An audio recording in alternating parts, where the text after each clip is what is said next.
rail that extends from India all the way to Europe, connected by the UAE, Saudi Arabia, Jordan, and Israel. Bridging ports across 2 continents, unlocking endless opportunities, including making it far easier to trade, export clean energy, expand access to reliable, clean electricity, lay cables that will connect communities and secure a stable internet, contributing to a more stable, more prosperous, and integrated Middle East. And I want to thank the sponsors. And I particularly want to thank Prime Minister Modi and the Crown Prince of Saudi Arabia, Mohammed bin Salman, and President von der Leyen and the European Commissions. And since he's not speaking today, I wanted to, well, maybe he is speaking today. I had a note he wasn't speaking. At any rate, I'm going to stop there. In the sub-Saharan Africa, we're working in a private-public partnership as well to invest in the Trans-African Corridor. That includes a new partner, the European Union. President von der Leyen, thank you for making this very possible.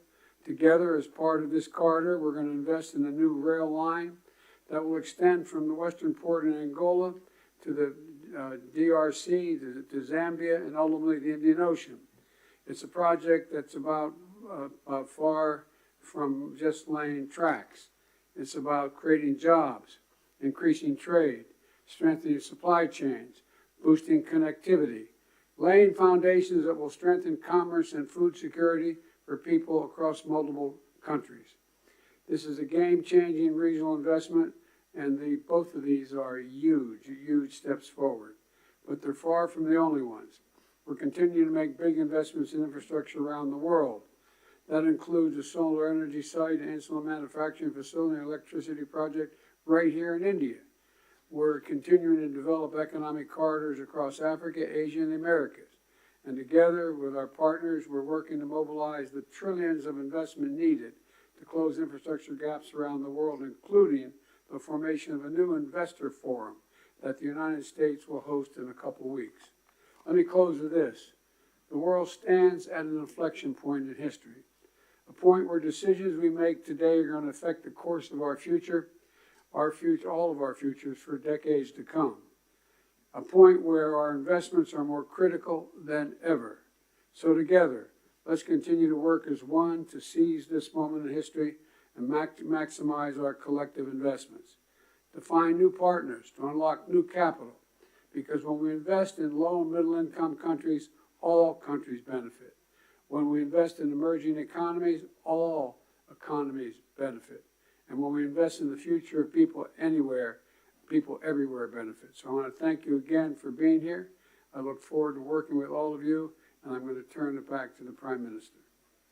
Thank you.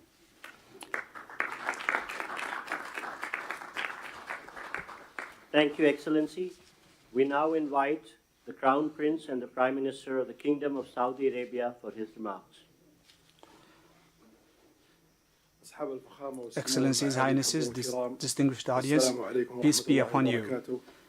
It is my pleasure to all of us that we gather today in this friendly country to sign the MOU of the project of establishing economic corridor between India, the Middle East, and Europe, culminating what we have worked on in the past few months to crystallize the fundamentals built on this memorandum, ways that achieve the common interest of our countries through strengthening economic connectivity. This will also reflect positively on our partners in other countries and the global economy in general. This project will contribute to developing upgrading infrastructures, which will include building railways, linking ports, increasing passage of goods and services, boosting trade between all parties, constructing pipelines for exporting electricity and hydrogen. All of this will contribute to strengthening the security of energy supplies and establish data cables through a highly reliable, efficient cross-border network. This memorandum will support the efforts of developing clean energy and will contribute to generating new and quality job opportunities and long-term gains throughout the new corridors for all parties. Distinguished audience, achieving what we agreed upon in this memorandum requires the immediate start to develop the necessary mechanism to implement it in accordance with the agreed upon, which will be agreed upon. In conclusion, I'd like to commend the PGII launched by President Biden, with the participation of Saudi Arabia in $20 billion. We look forward to the integration of the initiative and the Economic Corridor project, which is announced in this meeting. I would like to thank those who worked with us to reach this founding step to establish this important economic corridor. My best regard to you all.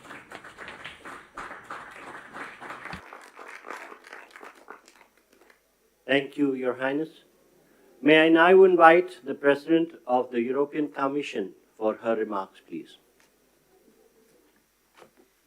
Your Highnesses, Excellencies, it's been 2 years since we launched PGII, a joint vision by the world's leading economies to invest in the infrastructure that low and middle income countries need. And 2 years on, more large-scale projects are seeing the light, and we are presenting 2 of them today.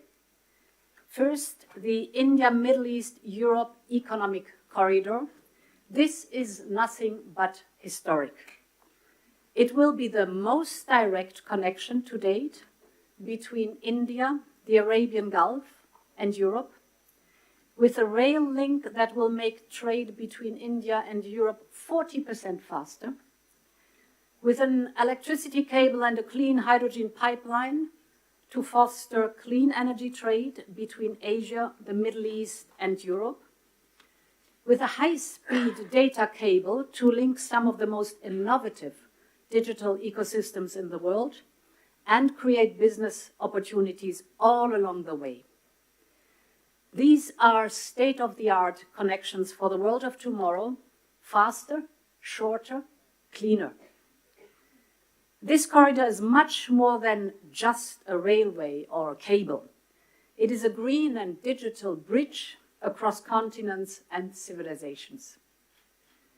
And this is also the spirit of the second project we announced today, the Trans-African Corridor, which will connect the port of Lobito in Angola with the Katanga province in DRC and the Copper Belt in Zambia. Our goal is not only to connect a landlocked region to the sea.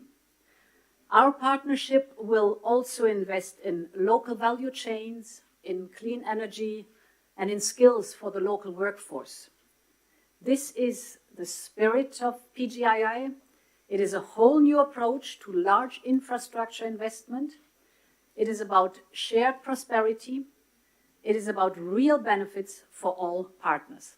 Thank you.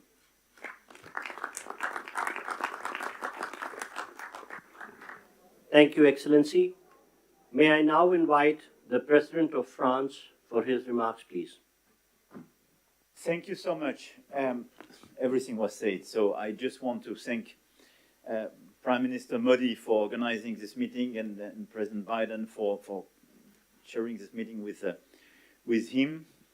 We are committed, and we had several exchanges with my friends, Mohammed bin Zayed, and I want to thank you, Your Highness, and Mohammed bin Salman, Narendra Modi, on this very important project. So everything was said.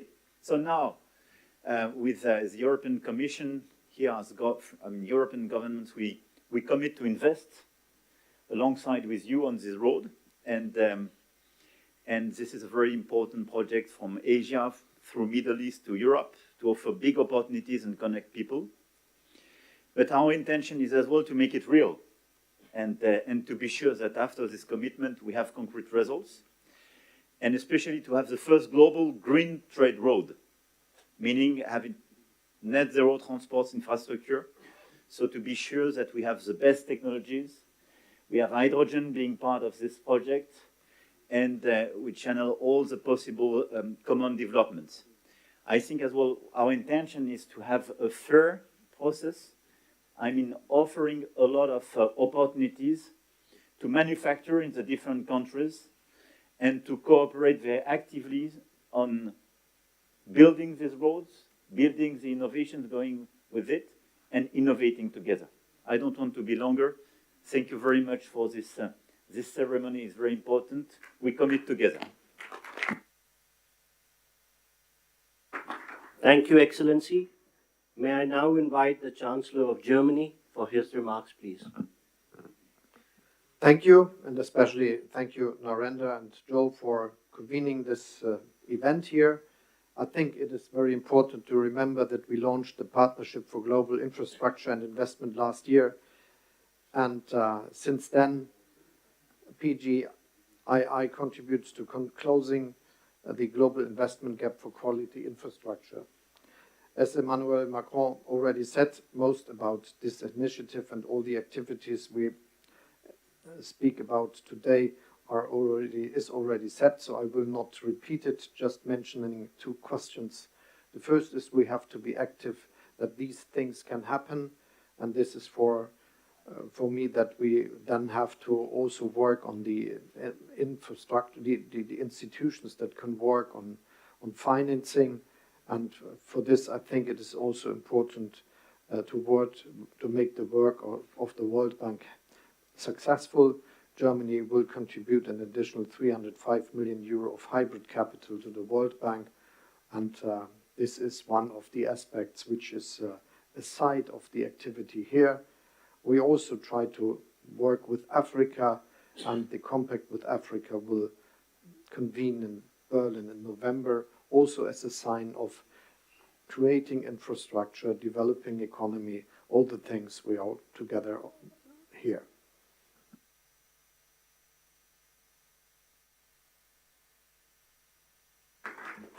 Thank you, Excellency.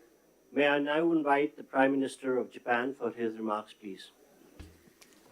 Thank Thank you very much. PGII I welcome the holding of this side event on Partnership for Global Infrastructure and Investment. On the occasion of the G7 Hiroshima Summit in May this year, as the G7 chair, Japan hosted a PGII meeting inviting private businesses for the first time, which was attended by leaders of G7 and partner countries. Japan is delivering various transport infrastructure development projects, including the construction of Delhi Metro here in the city to support economic development of partner countries. Going forward, we want to take this effort a step further to expand the scope of cooperation to wider areas, including supply chains, to link people together by strengthening connectivity. We also intend to work on building industrial value chains in the whole of Bay of Bengal.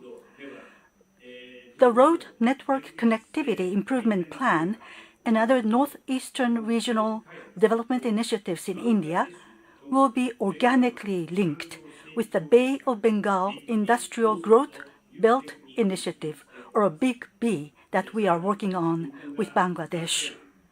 Furthermore, the Japan-ASEAN Comprehensive Connectivity Initiative that Japan announced at the ASEAN-related summit meeting will strengthen connectivity in a variety of areas, including transport infrastructure, digital connectivity, maritime cooperation, supply chains, electricity, as well as human and knowledge connectivity. In this way, Japan will continue to lead the effort for tangible implementation of PGII. To do that, partnership with diverse actors who subscribe to its principles is essential. For the promotion of PGII, I call on everyone gathered here once again to work together. Thank you very much.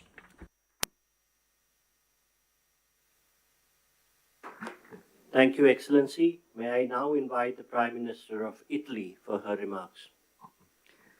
Your Highnesses, Excellencies, when we launched the Partnership for Global Infrastructure and Investment just over a year ago, we committed to building better infrastructure for better future in low and middle income nations.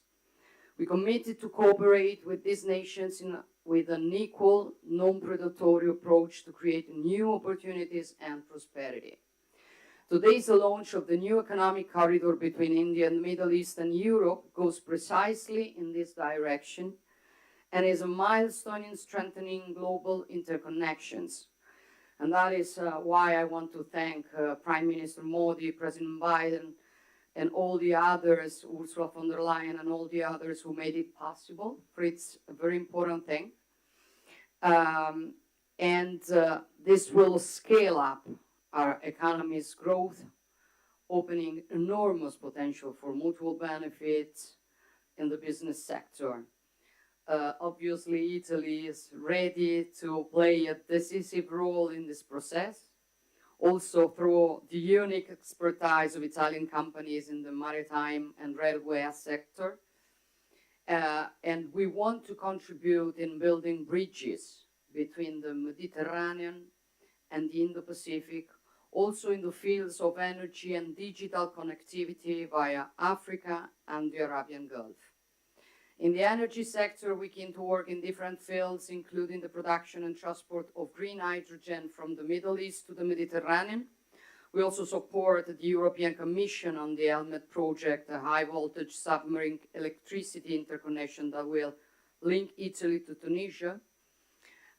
We are working to strengthen digital connections critical for innovation and growth between the wider Mediterranean and Asia.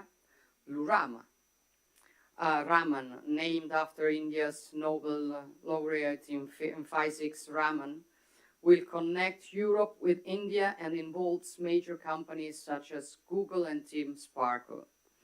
However, we also are aware that there's still too much to be done to narrow the infrastructure gap with low and middle income nations, and this is why we will continue work on the Partnership for Global Infrastructure and Investment during the Italian G7 presidency next year. Thank you. Thank you to everybody.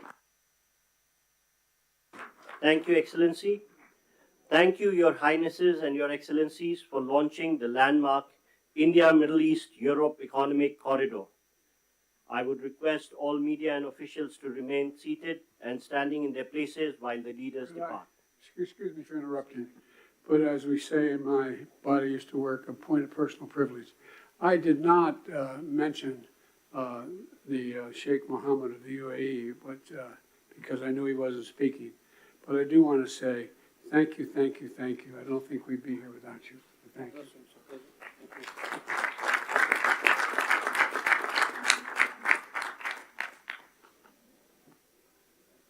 Thank you, Your Highnesses and Excellencies. I would request all media to remain seated and standing in their position while the leaders leave the room. Thank you.